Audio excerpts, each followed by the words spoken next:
가상칠언 바뀐 시선으로 살아가라. 예수님께서 십자가에서 하신 말씀이 7마디시죠.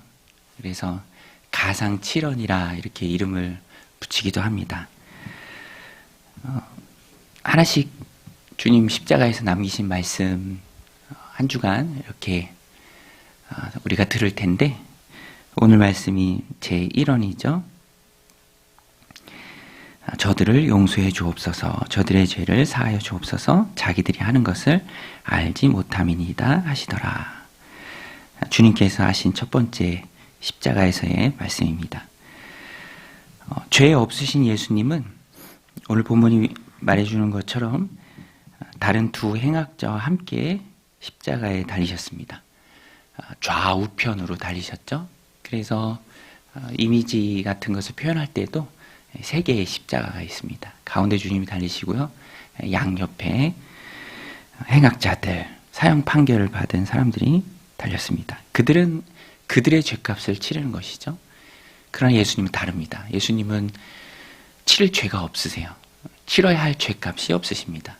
그런데 죄값을 치르셨어요. 십자가에 달리셨습니다. 누구의 죄값입니까? 누구의 죄값을 주님께서 다시 치러주신 것이죠? 나의 죄값이죠. 우리의 죄값입니다. 주님의 죽음은 그래서 그 자체로 대속적인 죽음이십니다.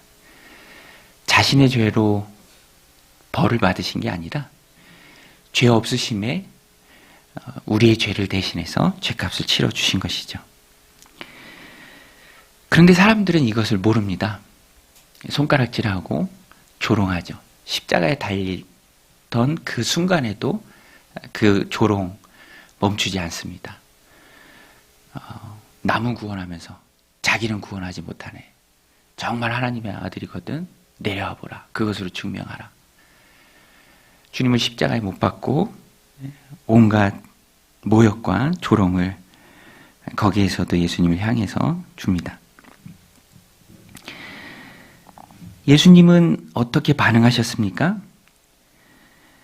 자신의 십자가에 못 박고 조롱하고 모욕하는 자들을 향해서 주님이 보여주신 주님의 반응은 무엇입니까? 그것이 가상칠언 중 첫 번째 십자가의 언어죠. 오늘 우리에게 남겨주신 말씀입니다. 오늘 우리도 그리스도인의 모습으로 그리스도를 따라 살아갈 때 이것을 기억해야 돼요. 십자가의 언어입니다. 우리에게 남겨주신 말씀이죠. 우리 34절 말씀인데 우리 같이 한번 읽겠습니다. 34절 성경 보고 읽겠습니다. 시작. 이에 예수께서 이르시되 아버지 저들을 사하여 주옵소서, 자기들이 하는 것을 알지 못함이이다 하시더라. 그들이 그의 옷을 나눠 제비 뽑을세. 십자가에서 남기신 7마디 그 첫 번째 말씀은 용서의 선포입니다. 용서를 위한 기도죠. 하나님, 저들을 용서해 주옵소서. 모르고 그러는 것입니다. 저는 이 말씀을 묵상하면서 자신을 십자가에 못 박는 자들을 향해서 어떻게 이렇게 하나님 앞에 기도해 주실 수 있을까? 주님의 기도이기에 그 기도는 진실한 기도고 또 하나님 들으시는 기도죠. 자신을 십자가에 못 박는 원수들을 향해서 주님이 하신 기도는 하나님 용서해 주옵소서, 모르고 하는 것입니다. 그 기도를 하십니다. 모르고 해도 죄가 되죠. 그래서 죄 용서를 위해서 주님께서 기도해 주신 것입니다. 난 몰랐어요. 이렇게 핑계 댈 수가 없습니다. 나중에 깨닫게 하세요. 나중에. 이 사람들이 다 나중에 깨닫습니다. 예수님 십자가에 못 박히시고 또 부활하시고 승천하신 후에 제자들이 성령 받고 그 중에 성령이 충만한 베드로가 하나님의 말씀을 전하죠. 그때 초대교회가 시작됐죠. 너희가 사도행전 2장에 나옵니다. 그런즉 이스라엘 온 집은 확실히 알지니 너희가 십자가에 못 박은 이 예수를 하나님이 주와 그리스도 되게 하셨느니라 하니라. 영광의 주님을 너희가 너희 손으로 십자가에 못 박았다. 너희가 예수님을 죽였다. 사실이 그렇죠. 베드로가 설교합니다. 그때 37절에 보면 그들이 이 말을 듣고 마음에 찔려 베드로와 다른 사도들에게 물어 이르되 형제들아 우리가 어찌할꼬 하거늘. 그때 베드로가 말합니다. 베드로가 회개하고 각각 예수 그리스도의 이름으로 세례를 받고 죄사함을 받으라. 이때 회개하고 죄사함 받고 또 교회로 들어온 자들이 3,000명이었죠. 초대교회가 이렇게 시작이 됩니다. 이 또한 주님의 기도의 응답이죠. 모르고 했지만 자신들이 한 일이 얼마나 끔찍하고 정말 책임질 수 없는 일인가라는 것을 깨달을 때 가슴을 치며 어찌할꼬 외쳤고 베드로가 회개하고 죄사함 받으라 선포했을 때 그들이 회개하고 죄사함 받고 또 그들 역시 성령이 충만해서 교회를 이루게 됩니다. 몰랐지만 분명한 죄고요. 또 주님의 기도로 그들이 용서받고 또 회개하는 길이 열리게 됩니다.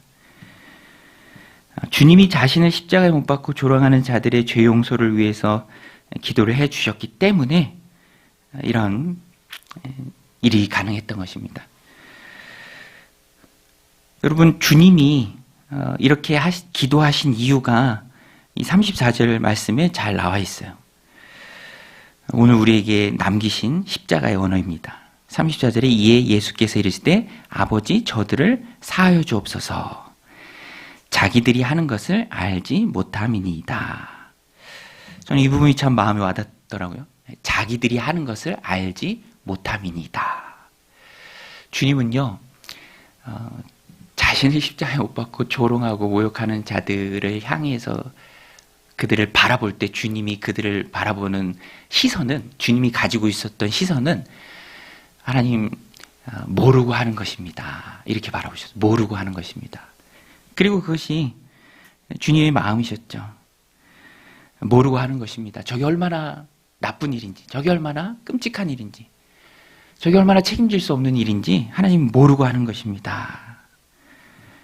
주님은 안타까움을 보셨습니다. 그렇기 때문에 기도하실 수 있었죠. 얼마나 안타까워요. 모르고 하는 거니까. 모르고 영광의 주님을 십자가에 못 박는 거예요. 그게 얼마나 끔찍한 죄악인지도 모르고 하는 것입니다. 주님이 보신 것은 긍휼의 시선으로 그들의 안타까운 모습을 보셨습니다. 그러니까 다르죠. 시선이 다릅니다.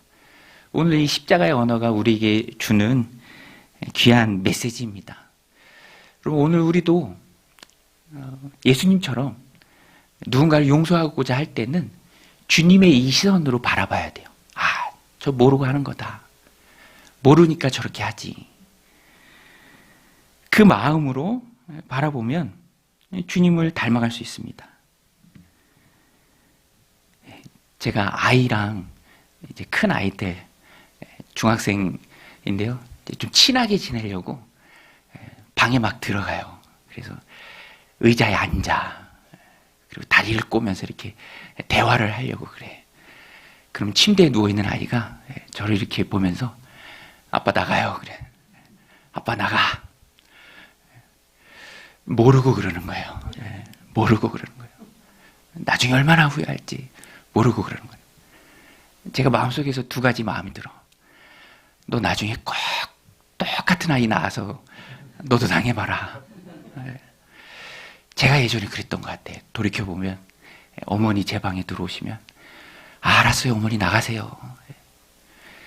제 군대 있을 때 어머니가 저한테 편지를 쓰셨는데 그 방에서 편지 쓰신 거예요. 그러면서 이렇게 쓰셨어요. 경보가 너가 들어오면 항상 나가로 했던 너 없는 방에서 너에게 편지를 쓴다.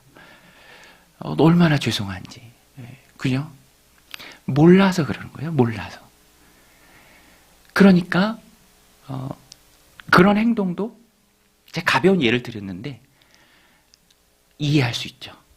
나태주 시인의 들꽃이라는 풀꽃이라는 시 있잖아요. 오래 봐야 예쁘다. 계속 봐야 사랑스럽다. 뭐 그런 내용이잖아요. 너도 그렇다.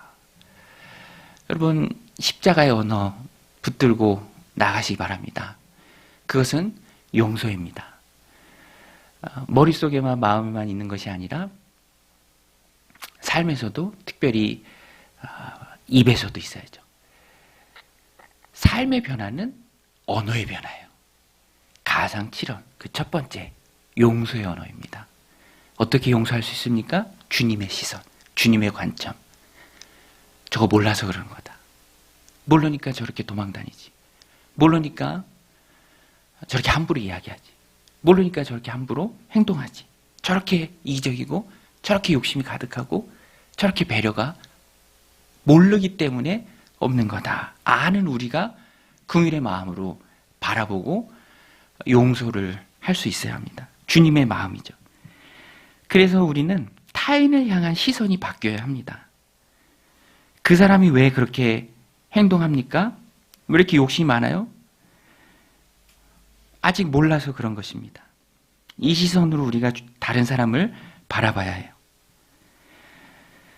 갈라디아서 2장 10절 말씀이죠. 내가 그리스도와 함께 십자가에 못 박혔나니 그런즉 이제는 내가 사는 것이 아니요 내 안에 그리스도께서 사시는 것이라.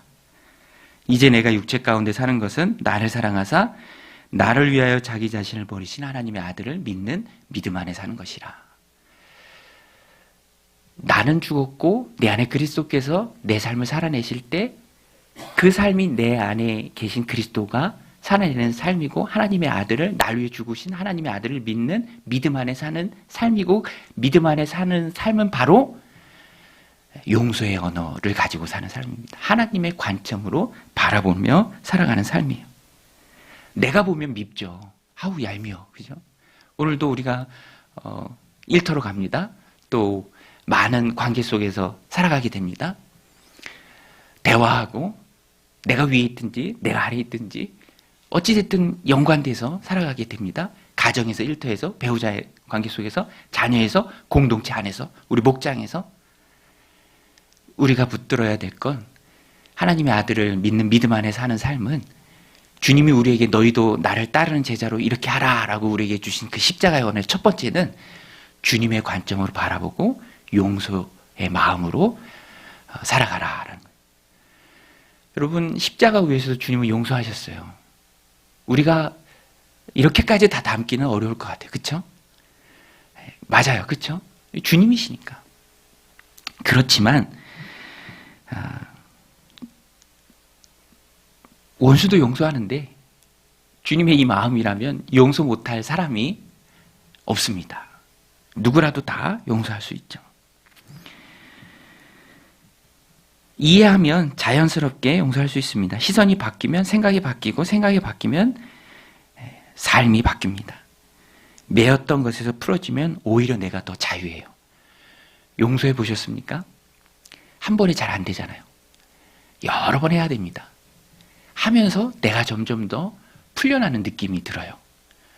묶였던 풍선이 자유롭게 날아가는 것처럼 뭔가 묶였던 것에서 내가 자유롭게 올라가는 것을 느끼죠. 이해하면서. 예수님은 왕이셨습니다. 오늘 본문에도 보면은 38절에 그의 위에 이는 유대인의 왕이라 쓴 패가 있더라. 이렇게 말씀하고 있습니다. 그의 위에 이는 유대인의 왕이라 쓴 패가 있더라. 조롱으로 붙인 표지판입니다. 죄의 명판이에요. 그러나 실제로는 진리의 선언이 되었습니다. 사실이죠. 온 세상의 왕으로 오신 주님이십니다. 여러분, 예수님이 온 세상의 왕이신 줄로 믿습니다. 우리는 그의 백성인 줄로 믿습니다. 백성은 왕을 닮죠. 오늘 우리도 주님을 닮아야 합니다. 원수도 용서하셨는데 우리가 용서 못할 사람이 없습니다. 가정에서 배우자와 또 자녀를 향해서, 오늘 만나는 직장 동료를 향해서 연약한 부분을 이해하는 눈으로 바라봐 주시고 또 진정으로 용서받기를 위해서는 또 진정으로 용서하는 그 삶을 향해서 나아야 합니다. 오늘 우리에게 말씀하시는 이 십자가의 언어를 붙들고 하나님의 관점으로 바라보고 몰라서 그러는 것이다. 알면 저렇게 안 할 텐데 몰라서 그러는 것이다. 내가 아는 내가 긍휼의 마음으로 바라보고 주님처럼 용서의 마음으로 나아간다.